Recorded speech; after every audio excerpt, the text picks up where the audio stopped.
दोस्तों, कैसे हैं आप सभी। आशा करती हूँ आप सभी बहुत अच्छे हैं और अपना ख्याल रख रहे हैं। राधा रानी अपनी कृपा आप सब पर बनाए रखे। दोस्तों, आज आप लोगों को पूरा दिखाऊंगी कि कैसे आप लोगों को विसर्जन करना है तो आपको पूर्ण फल की प्राप्ति होगी। जो आपने 9 दिनों का व्रत किया है, पूजा किया है, उन सभी चीज़ों के बारे में दिखाऊंगी कि आपको कैसे एक एक चीज़ का विसर्जन बताऊंगी कैसे करना है, जो कि शास्त्र सम्मत है। और दूसरी चीज़ है कि गुरु जी ने, प्रदीप मिश्रा जी ने जैसे बताया है कि आपको किस तरह से विसर्जन करना चाहिए जिससे कि आपको पूर्ण फल की प्राप्ति हो। तो एक एक चीज़ आपको बताऊंगी। गौरी गणेश, नवग्रह, कलश, दिया, अखंड ज्योत, सारी चीज़ों का विसर्जन मैं आपको बताने वाली हूँ। तो वीडियो अंत तक देखिएगा ताकि आप समझ सकें कि आपको सही तरह से, जो शास्त्र सम्मत है, उस तरह से आपको कैसे विसर्जन करना है और किन किन बातों का विशेष रूप से विसर्जन करते समय ध्यान रखना है। तो चलिए वीडियो शुरू कर लेते हैं और अच्छे से एक एक चीज़ को समझ लेते हैं कि हमें विसर्जन करते समय सबसे पहले क्या विसर्जन करना है, कैसे सारी सामग्रियों का हमें क्या करना है, सारी चीज़ें आपको बताने वाली हूँ। तो चलिए वीडियो अंत तक ज़रूर देखिएगा और अच्छे से समझिएगा।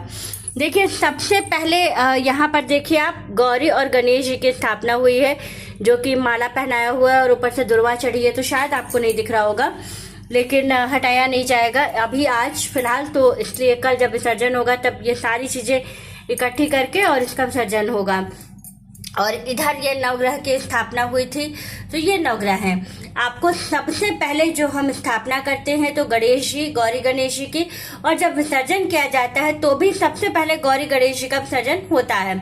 तो आपको क्या करना है, एक कोई पात्र ले लेना है, या तो आप कोई पेपर ले लीजिएगा या कोई ऐसा सूप वगैरह होगा तो वो ले लीजिएगा। बांस की डलिया है, कोई ऐसी चीज जिसमें आप गौरी गणेश जी को रख लीजिएगा। ऐसे ही समूचा दिया में बने हुए हैं, तो दिया समेत इनका स्वरूप आपको नहीं बिगाड़ना है।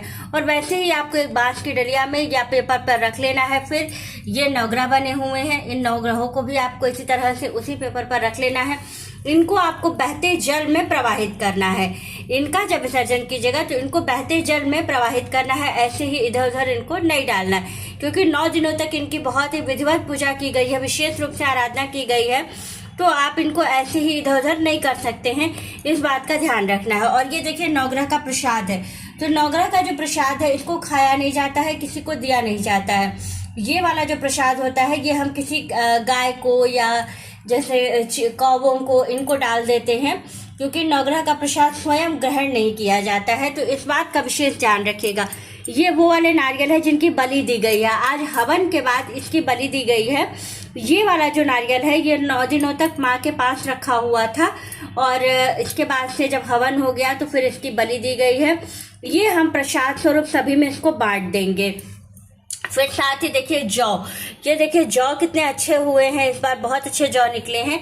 तो इस जौ को हम क्या करेंगे कि इसमें से जो ये देखिए इस बर्तन में जौ लगा हुआ है, ये अगर आपको दिख रहा हो, ये देखिए दिए में लगा करके जो कसोरा होता है उसमें लगाया गया था जौ। तो क्या करेंगे, हम जौ सारी निकाल लेंगे और फिर क्या करेंगे कि इसका फिर हम इसको चढ़ाएंगे। तो उसको भी मैं आगे बताऊंगी कि आपको क्या करना है। तो जौ को यहाँ से निकाल लेना है और जो ये मिट्टी है इसके अंदर और जो जौ खड़े रह गए हैं उन सबको किसी क्यारी में हम डाल देंगे। मिट्टी की जो हमारे घर में क्यारी होती है उसमें डाल देंगे, नहीं तो बहते जल में इसको भी उसी के साथ हम प्रवाहित कर देंगे। साथ ही फिर यह है कलश। कलश का आपको क्या करना है, कलश के अंदर जो सामग्री है वो सब की एक पोटली बना करके हमको रख लेना है घर की तिजोरी में। और जो जल है, जल कलश के अंदर ये देखिए आम की पत्तियां लगाई गई थी, जो कि 9 दिनों 10 दिनों से लगी हुई है, तो इसमें से थोड़ी सूख गई हैं, लेकिन ये देखिए पत्तियां आम की लगी हुई हैं। आपको क्या करना है, इन पत्तियों से जो कलश के अंदर का जल है वो जल आपको पूरे घर की दीवार पर छींट देना है। और जो उसके बाद जो जल बच जाएगा उसको पेड़ पौधों में आप डाल दीजिएगा। और जो इसके ऊपर ये दिया रखा हुआ है, इस दिए में चावल है, चावल हम छत पर चिड़ियों के लिए रख देंगे, तो वो चिड़िया उसको खा जाएंगी। और जो ये नारियल है, जो ये नारियल हम लोग जो कलश के ऊपर जो ये नारियल है, इसको प्रसाद स्वरूप नहीं ग्रहण करना है, इसको कुछ भी नहीं करना है। बस आपको क्या करना है, इसको लेना है और अपने घर की तिजोरी में इसको रख देना है। 1 साल तक ये रखा रहेगा। फिर अगली साल जब हम हवन करेंगे तो इस नारियल को हवन में डाल देंगे और फिर जो अगले साल का नारियल होगा उसको फिर बांध करके हम रख लेंगे। फिर ये है देखिए, ऊपर काली जी और दुर्गा जी के हमारे घर में मूर्ति थी तो हमने स्थापित करा है। अब इनका विसर्जन हमें नहीं करना है। क्यों? क्योंकि इनका हम पूरे साल पूजन करते हैं। तो इनको क्या करना है, इनका स्थान परिवर्तन किया गया है। मतलब हमारे यहाँ इधर साइड पर अलमारी है, वहां पर भगवान रखे रहते हैं, माँ वहां बैठती हैं। तो फिर हम इनको क्या करेंगे, यहाँ से उठा करके और फिर हम जो है माँ को उनके स्थान पर रख देंगे, मतलब बैठा देंगे वहां पर। और ये है तस्वीर भी जहाँ पर टंगा हुआ था वहां पर हम टांग देंगे। अब इसके बाद जो ये माला फूल है और ये जो फल है, ये सारा कुछ हम क्या करेंगे, पेड़ पौधों में क्यारी में भी डाल सकते हैं। और अगर नहीं तो आप चाहे तो क्या कर सकते हैं कि जैसे कि जो ये गौरी गणेश जी और नवग्रह जी का जब हम बहते जल में प्रवाहित करेंगे तो उसी के साथ हम ये फूल पत्ती भी डाल सकते हैं। तो दोनों ही तरह से कर सकते हैं, इसमें कोई परेशानी नहीं है। दूसरी चीज़ है जौ का, मैं आपको बता रही थी, जब कल हम सब चीज़ हटा लेंगे तो हटाने के बाद सबसे पहले हम क्या करेंगे, इधर देखिए हमारे यहाँ भगवान है, तो हम क्या करेंगे, जो ये जौ है ये जौ सारे भगवान जी को चढ़ाएंगे। मतलब इधर ठाकुर जी हैं, बजरंगबली हैं, बटुक भैरव जी हैं, पूरा शिव परिवार है, तो इन सब लोगों को हम चढ़ा देंगे। और उसके बाद से थोड़ा सा जौ क्या करेंगे, माता को उनके स्थान पर बैठा के वहां पर भी हम माँ को भी चढ़ा देंगे। और हमारे यहाँ लक्ष्मी जी की भी मूर्ति है ऊपर, ये ऊपर लक्ष्मी जी बैठी हैं मूर्ति स्वरूप में, तो हम इनको भी चढ़ाएंगे।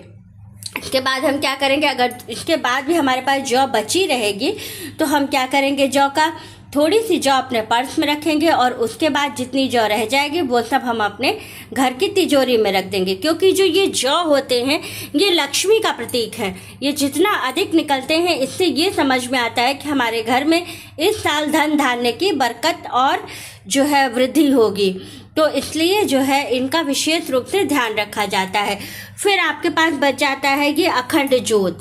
अब देखिए अखंड जोत है, अखंड जोत में सिक्का पड़ा हुआ है, ये सिक्का और ये अखंड जोत बहुत ही पवित्र है। तो जो सिक्का है इसको हम उठा के अपने घर की तिजोरी में रख लेंगे। और जो ये जोत है इसमें अगर आपको दिख रहा हो तो देखिए इसमें अभी जो धागा है वो बचा हुआ है, पूरा धागा हमारा नहीं जला है अखंड जोत का, आप देख सकते हैं। तो हम क्या करेंगे, अब ये जो धागा है ये बहुत पवित्र है, तो इसको हम क्या करेंगे, इसको हम जो है धुल करके थोड़ा सा साफ कर लेंगे और एक कागज में बांध करके अपने घर में हम इसको रख लेंगे। क्योंकि इसके अंदर सबसे ज़्यादा पॉजिटिविटी है इस समय, तो इसको हमें बहुत ही सुरक्षित और बहुत ही अच्छे तरीके से रखना है। इसको जलाना नहीं है, इसको फेंकना नहीं है, कुछ भी नहीं करना है। और ये एक है सहायक दीपक, जो मैंने पहले दिन ही बना लिया था जब हमारा जैसे कि पूजा करते हैं, जब ये वाला दीपक हम ठीक करते हैं अखंड जोत वाला, तो हम इसमें से जोत उसमें पहले जला लेते थे, फिर हम बातें ठीक करते थे। क्योंकि कभी कभी ऐसा होता है कि बातें ठीक करते टाइम जो है वो बुझ जाता है, तो अखंड जोत है बुझना नहीं चाहिए। तो इसलिए हम क्या करते हैं कि पहले सहायक दीपक को जला के रख लेते हैं और उसके बाद जो है हम दीपक को सही करते हैं। तो इसलिए अब कल हम क्या करेंगे, इसको भी धुल लेंगे, क्योंकि अभी तक ये दीपक धुला नहीं गया है एक दिन भी 10 दिनों में। तो इसका भी हमें विशेष रूप से जरूर ध्यान रखना है। साथ ही जो आपने श्रृंगार की सामग्री चढ़ाई होगी वो आपको उसमें से कुछ श्रृंगार की चीजें अपने लिए रख लेनी है, बाकी का आपको जो है दान कर देना है पंडित जी को। साथ ही आपको जो आपने हवन किया होगा, हवन कुंड की जो राख है वो राख आपको क्या करना है, अपने घर के पेड़ पौधों में आप डाल दीजिएगा। उसको कहीं इधर उधर आपको फेंकना नहीं है, बहते जल में प्रवाहित भी नहीं करना है। उसको आपको बस उठा करके और जो है जो आपके घर में पेड़ पौधे गमले क्यारी जो भी कुछ होगा उसके अंदर आप उन सब पूरी राख को आप उसमें डाल दीजिएगा। तो इससे जो है जो राख है उसकी जो पॉजिटिविटी है वो आपके घर में ही रहेगी, बाहर नहीं जाएगी। तो इसी तरह से आपको पूर्ण विसर्जन जो गुरुजी ने जैसे बताया वो मैंने आपको बताया है। तो वीडियो अच्छी लगे, जानकारी अच्छी लगे तो वीडियो को लाइक शेयर और सब्सक्राइब जरूर कीजिएगा। राधे राधे दोस्तों।